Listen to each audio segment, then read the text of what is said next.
দুর্নীতির বিরুদ্ধে তারুণ্যের একতা, গড়বে আগামীর শুদ্ধতা। এই প্রতিপাদে নেত্রকোনার দুর্গাপুরে আন্তর্জাতিক দুর্নীতি প্রতিরোধ দিবস পালিত হয়েছে। মঙ্গলবার সকালে নানা আয়োজনে এ দিবস পালিত হয়।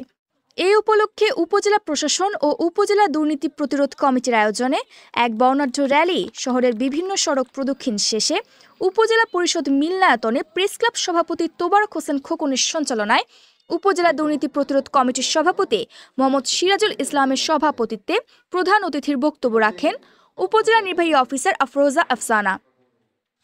বিশেষ অতিথির বক্তব্য রাখেন সহকারী কমিশনার মোহাম্মদ মিজানুর রহমান, ক্ষুদ্র নিগোষ্ঠীর কালচারাল একাডেমির পরিচালক পরাগ রিসিল, বিশিষ্ট শিক্ষাবিদ অ্যাডভোকেট এম.এ. জিন্না, উপজেলা মহিলা বিষয়ক কর্মকর্তা জান্নাতুল ইসলাম মিম প্রমুখ।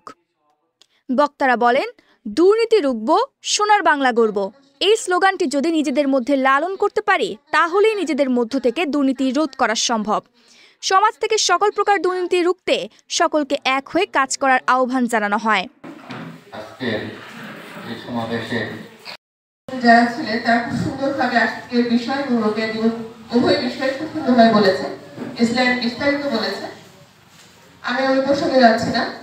আমরা আসলে জানলাম যে দুর্নীতিতে আমাদের অবস্থানটা কত, এবং ইসলাম যথার্থই বলেছে যে প্রত্যেকটি প্রতিষ্ঠান এবং ব্যক্তি আত্মশুদ্ধির মাধ্যমে যদি আমরা প্রতিরোধ না করি, তাহলে কিন্তু দুর্নীতিতে আমাদের দেশ সমাজ কেউই করতে পারবে না।